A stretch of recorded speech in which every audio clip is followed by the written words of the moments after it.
All right, we're live. Excellent. And just in time.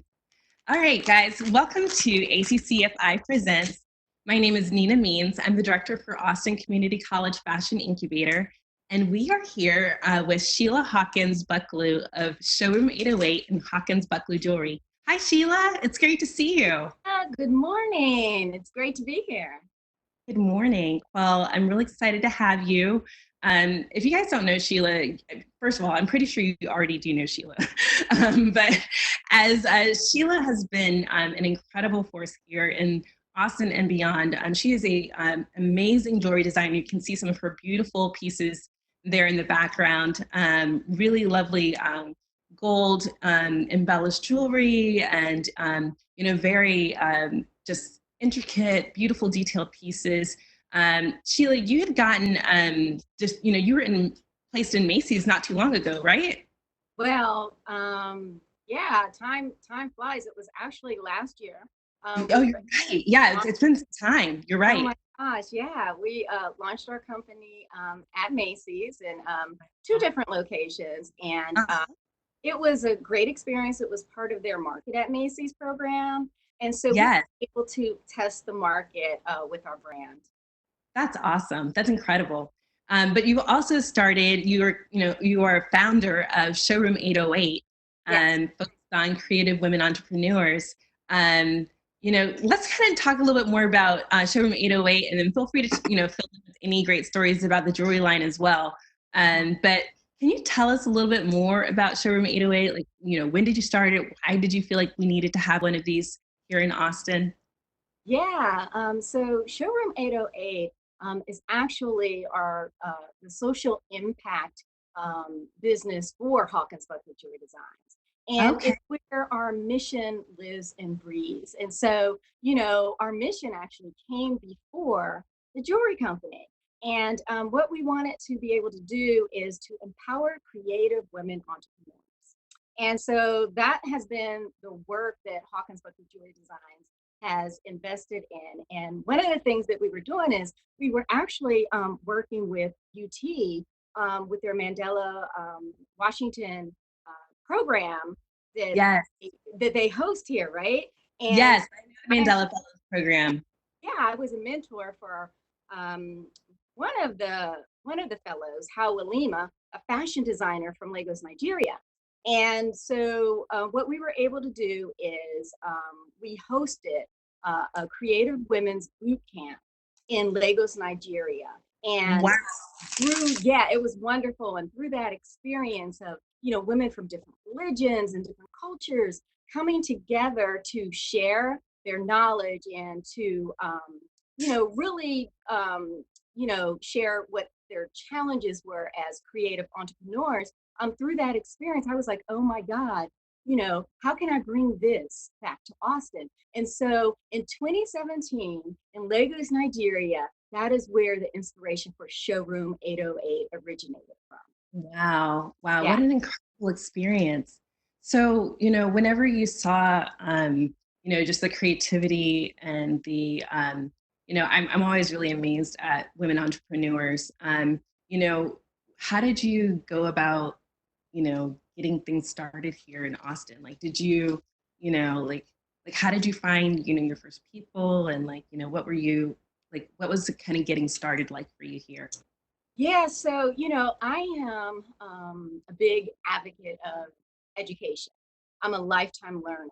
And so one of the things that I wanted to do is to make sure that I was going about launching the showroom in the right way.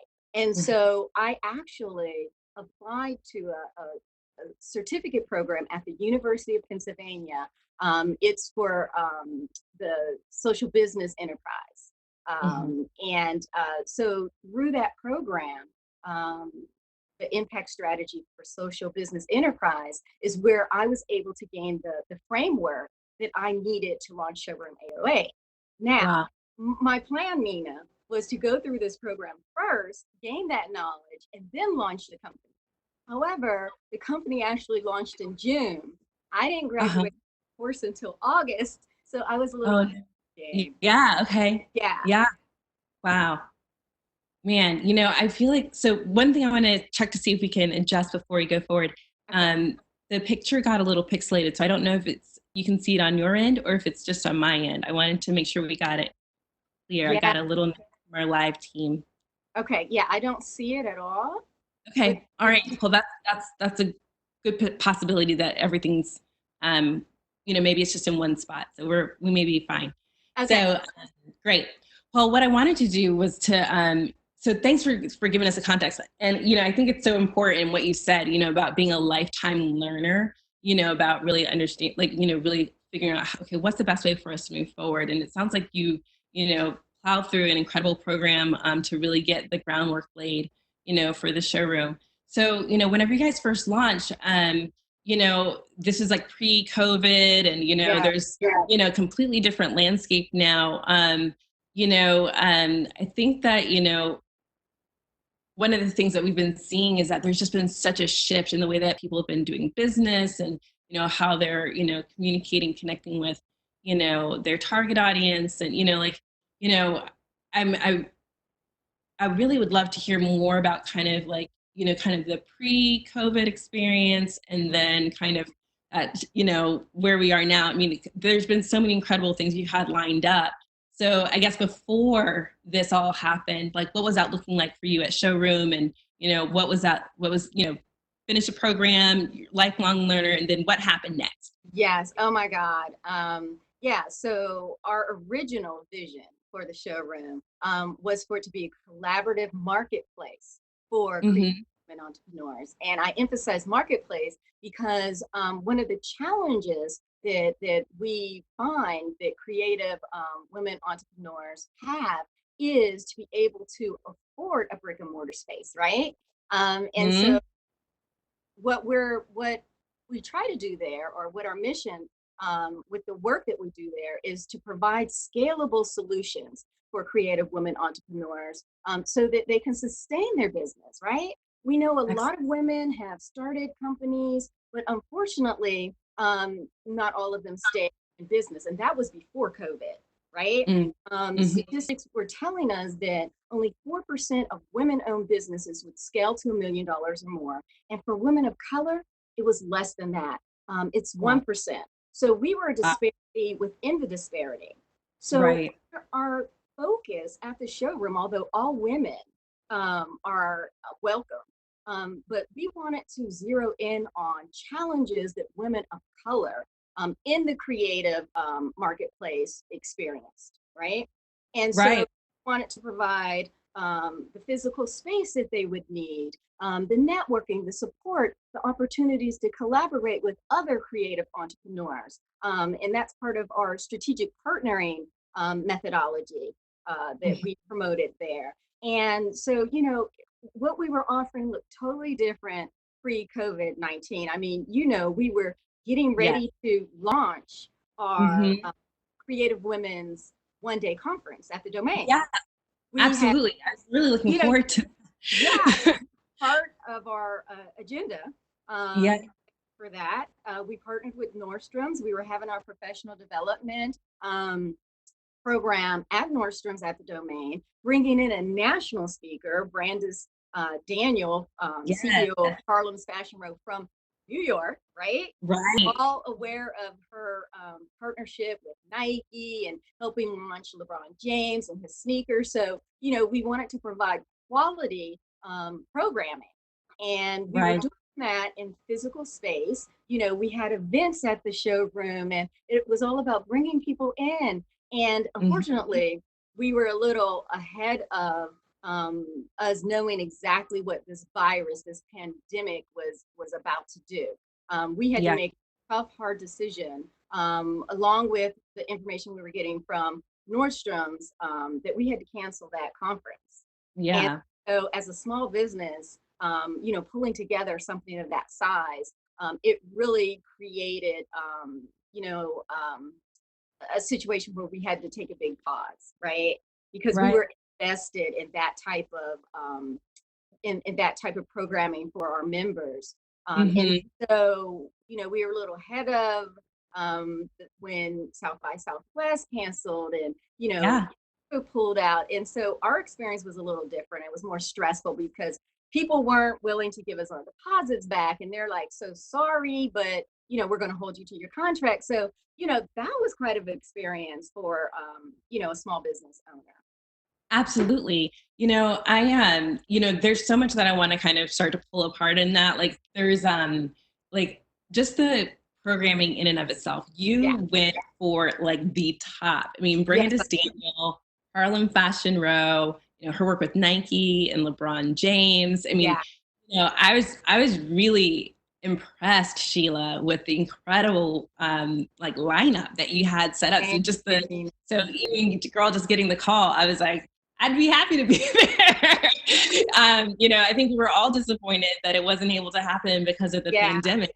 But I feel like with all of those amazing things that you shared, I feel like there were some really cool things that you didn't share about how you're reaching out to local designers to get a chance to show in this showcase. Can you talk a little bit more about like that showcase, the plan for the showcase with the local designers? Yeah, well, thank you for reminding me. It seems like it was so long ago. But yeah, so we had a full program of events. I mean, the morning portion was professional development. So, like I said, I am a lifelong learner, and I think the more knowledge you have, the better you can do.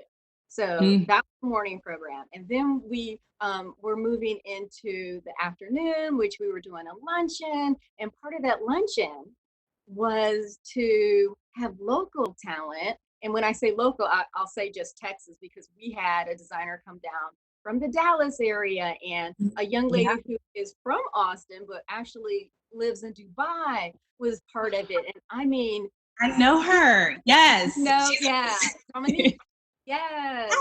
Yes. So excited. And you were part of it. But we were so excited about the caliber of designers that we had that we were doing a fashion showcase, right? We wanted to put them, since we had New York, right, with Brandis here, so we had the opportunity to have designers get their looks seen by Brandis Daniel. So it was a fabulous opportunity for our local designers. And again, that is at the heart of what we do, right? We want to provide scalable opportunities for our creatives here in Austin. And and then we also had some market opportunity where other designers who were affiliated with the showroom were able to actually sell their products during that luncheon event. So we were so excited about everything we put together. And I have to say, we had amazing volunteers. We had amazing partners. We were hosting it at Archer Hotel, that portion of the event. And then my interns, shout out to y'all. I mean, they worked, and this was the biggest disappointment I had. They worked so hard on pulling all that together because they believed in it as I believed in it. And so, things happen. But, Nina, we have to be flexible. We have to shift when shift happens. We have to pivot. We have to reinvent ourselves. And things like COVID actually, I mean, I feel that it's just going to change the way we do business going forward, period. But it creates opportunities at the same time. It absolutely does. I was just, I was really impressed as well with like how many, first of all, just to acknowledge the last bit of what you just said, absolutely, I think that the way the pandemic has shaped our new normal, you're absolutely right. Things are going to be completely different, but I was just really amazed at like, going back to the core of the programming and what you really believe in with, supporting women entrepreneurs and why. I mean, the data behind, the support that they get from venture or the ability to be in these rooms and spaces where they're in front of real change makers or people who can help them get to the next level. Those opportunities don't typically exist. And, I was actually really amazed, not because of you, Sheila, because you make some amazing things happen. But I was just really impressed with the caliber of sponsors, the Archer Hotel at the Domain, Nordstrom, being on board, there being, I believe you said Facebook was involved as well. No. Sorry, I misspoke on that one. I'm sorry. I was talking about Facebook pulling out of South by. but Oh, at South by. Okay, I'm we would sorry. love I, to have I missed. Facebook. Yeah, well, I was like, girl, no, Yeah, but I think that, but even still, Nordstrom for our yeah, business is yeah, incredible, you know, and yeah, so it's so perfectly placed for a brand as Daniel and Harlem Fashion Row, and so such good exposure for designers, you know, to yeah, be in those spaces where the managers are there, the general managers are there, that you know, I mean, exactly. getting it that kind of exposure and that professional development where you're really helping people, you know, think critically about what it is that they're doing and how they're getting to the next level. You know, I Yeah, just thought it was so just programming that I feel like is still needed, you know. it is Yeah, because Nina, I mean, if you recall, the name of our professional development was Mind Shift, Embracing the Hustle. that's And right. That's right. this I is remember. where we're at right now, right? You Hmm. have to shift, adapt the way that you've been doing business. I mean, we were lucky. We launched the showroom in June of last year, and I Hmm. was lucky, number one, to be able to just have a 1 year lease, right? That was Yes. within itself, not being locked in for 3, 5, 7, 10 years. And so Yes. when all of this occurred, what we were able to do, because we're a small company, right? So we were Hmm. able to pivot quickly. We were able Hmm. to really evaluate our business model, where we were, and some of the things that we needed to change. And part of that Hmm. was recognizing the fact that our lease was up. Our Right. lease was up for renewal. Wow. And we were able to not move forward with renewing. Hmm. And, you know, so the feeling was right away, we had a 1,250 square foot space. It's And beautiful. but as our business is shifting, I think, we're going to have more online Hmm. purchases now, because the people who were on the fence were actually forced off the fence and to purchase online, right? It's Would you true. It's agree? so true. Yeah, Yeah, what are you gonna do? You have to buy it online. I'm sorry. yeah, yeah, You know, I mean, I know we're reopening and I know there's some things that are shifting and, you know, there are retailers who are making it work. yeah. But, you know, you're right, e-commerce is really front and center. Yeah, I mean, although, we always had a piece of our business there, but I think it's Hmm. even a bigger piece. And I Hmm. think our company, the Hawkins-Bucklew Jewelry Designs, we were a little ahead of ourselves because I love Yeah. technology. And, Sam Alexander is my friend. Hmm. So, Yeah, Sam is oh, fantastic. oh my God, he's always sharing all these new things that are coming into the market. And Yeah. so, I had an app for our company. I Uh, had our virtual try on, right, where you could try on right, jewelry. right. But you know what? At that time, my customers didn't embrace it, which is Hmm. interesting. I was there with the technology, but my Hmm. customers didn't embrace it, and so we backed off of it. Mm, I changed, right? Um, right. living I through think the pandemic. absolutely. Yeah, Absolutely. I think our minds are much more open. And you yes, know, you were mentioning before, you know, there's some things that you were able to do as a small business that was probably easier for you to make those shifts. You know, yeah, I mean, thank goodness for that lease agreement only being a year instead of the longer term. I right. mean, my goodness, like, but the fact that you were able to kind of start implementing these things so quickly, or to say, hey, you know, we tried that before, our customer wasn't too into that, but Right. maybe now the customer's changed, you know, and you can kind of go back into it again really quickly if you want to, you know, but whenever you've got these larger companies, and I think this is really where the benefit of being small during this time really is. Like, I think sometimes Mm-hmm. you feel like, oh, I don't have all the, you know, space, time, capital, you know, personnel.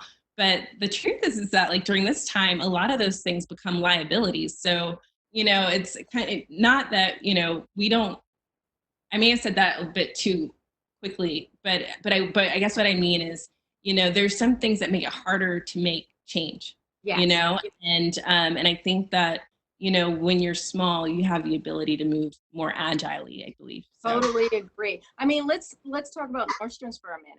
I mean, I think Mhm. as a big box retailer, they're probably the strongest financially, right? Um, Mhm. and I just read in an article where I believe they're closing 16 of their stores.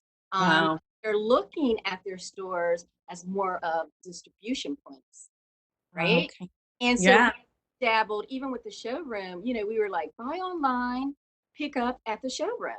Oh, And And Yeah. I just think there's going to be more of that. I mean, we saw how that was implemented with restaurants here in Austin. In Right. order to stay afloat, they had to Mhm. think their business model, right? Mhm. Or you Mhm. introduce a new product into your line. Like so many designers started making the face mask, right? Uh, Right. No, you're absolutely right. yeah. Yeah. So there is a lot of opportunity that's going to come out of this. An Mhm. opportunity to take a real hard look at your business, an Mhm. opportunity to get back to, your core values if you do Mhm. it this way, Mhm. and an opportunity to really show your customer who you are, what you stand for, Absolutely.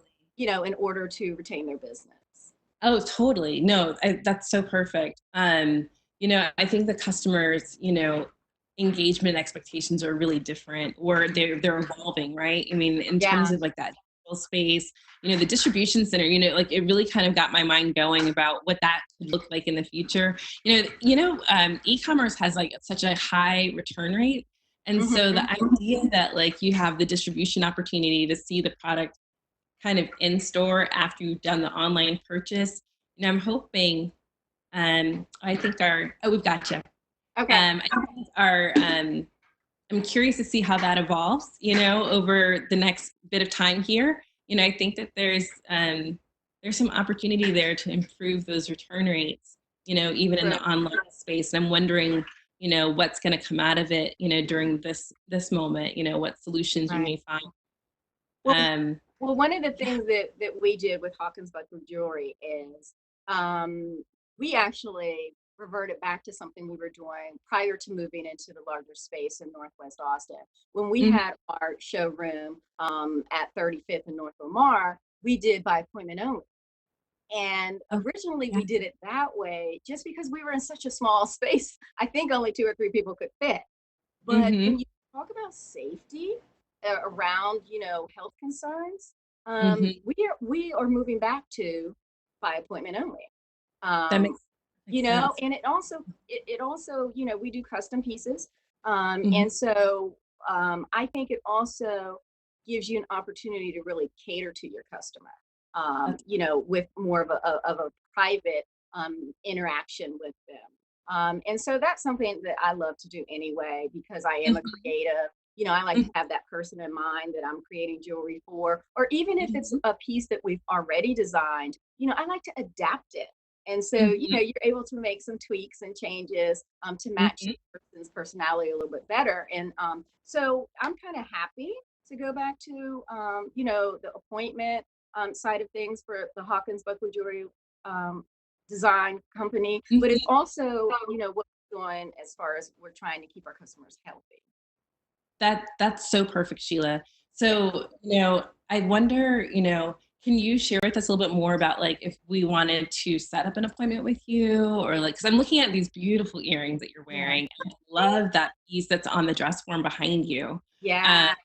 so Yeah. like how do people, because your jewelry has such a specific handwriting, it's very unique, but it's Thank very elegant. And how do people find you? Like how do we set up an appointment? Yeah, well, several different ways. Okay. We have our Hawkins-Bucklew website for the jewelry, and that's Okay. hawkinsbucklew.com. Mhm. We're big on Facebook. Okay. We have our Hawkins-Bucklew Facebook page. We also have our H List Insiders, and those are our followers that we do have a page on Facebook. We're on Instagram for both the showroom Okay. and the jewelry company. Again, everything's Hawkins-Bucklew, and for the showroom, everything's showroom 808.com, or on Instagram, we're showroom underscore 808. Okay, great. Okay, we will make sure to, if you guys are following us or you're subscribed to YouTube Live, we'll make sure to put those links down in the comments section. So you'll be Mhm. able to go back into Sheila's jewelry line as well as into Showroom 808 to find out more about some of the cool programming and, the future of, where Showroom 808 is going. So Right. that's great. That's fantastic. Thank you for sharing that. And Um, one other thing I would love to mention if we have time, Macy, yes, is please. with at the showroom, we had our creative residents, and those were entrepreneurs who had their product showcase there. And so, Primus Martin is out of New Jersey, and she's actually an inventor. And we were so pleased to have her showcase her products with us. She actually invented a pedicure sandal. Oh, Yeah, that would allow you to like leave the nail salon and run errands and have the support that you need without ruining your pedicure. And so she invented the sandal, and she also documented her experience in this book. And so we're really thrilled that she's agreed to donate copies of her book to some of our local young women here, and who are thinking about becoming an entrepreneur. And so moving forward, once we actually have a better idea of what, in my mind, reopening should be, we would love to partner with the Carver Library or some organization to get these donated books in the hands of young women. I love that. Yeah, That's so perfect, Sheila. I'm So so the book is called Boss. yes, it's I love it. The Boss Way, An Inventor's The Boss Journey. Way. And again, the author, entrepreneur, friend is Primus Martin. And she was featured on Good Morning America. She was a finalist for Shark Tank. She was also at Macy's. That's actually how we met. Oh, okay. Yeah. So, you know, she's such a sweet person that we also have some of her pedicure sandals that we will be giving away. But more importantly, like I told you, knowledge is power. I'm a Mhm. lifetime learner, and I think there's a story in here to share with people because we learn, you know, so well from storytelling. Absolutely. I really appreciate you promoting the stories of other women entrepreneurs and being able to distribute those to really getting them into the hands of young girls. It's like you're priming the future, Yeah, and opening their minds about what's possible, like what are those great ideas that they can bring forward that are going to change the way that we do like our just normal day-to-day lives, but right. it makes it better. It's those value adds. Yeah, But I really appreciate you not only investing in yourself, but really like launching from the vision of the foundation to really like bring a community of underserved, often overlooked talent to the forefront to be able to enrich our day-to-day lives with incredible businesses, services, products, and being able to help them really get to the next level. yeah, So thank you, Sheila, for just your for your commitment to our community and really the community at large. We're in these spaces that are going more and more virtual, and yeah. we just hope that your light continues to shine far and wide. Oh, And thank you so much for joining us here for ACCFI Presents. thank you, Nina. It's been my pleasure, and it's great just to see you. But thank you so much. I do appreciate your willingness to have me in your space and allow me to share what we're doing at Showroom 808 and Hawkins-Bucklew Jewelry Design. Excellent. Well, thank you again. And we are going to close out here for ACCFI Presents. This is our normal Friday, 10 a.m. So feel free to join us back here next week. We'll be talking with Musa Atto of a Dolphin Trading Group, as well as League of Rebels. We are also online Monday and Wednesday. Mondays are our coffee talk at 10 a.m. on our YouTube live channel, and then Wednesdays are workshop Wednesdays. So we would love to get a chance to see you throughout the week, get our week started off right on Mondays. If you haven't signed up for our email list, it's really where we'll keep you posted on what all the upcoming content is. That's fashion.incubator@austincc.edu. And then if you haven't started following us yet, make sure to time to do that on Instagram, LinkedIn, Twitter, and Facebook. We are at ACC Fashion Incubator, and we will be posting all of the links to our guests and their projects on our site. So feel free to check back to the YouTube Live. This will get uploaded later today, and you'll get a chance to hear Sheila tell her story again, as well as being able to link to Hawkins-Bucklew Jewelry and to Showroom 808. So again, thank you so much for your time here today, Sheila. It's a pleasure to have you, your gracious guest.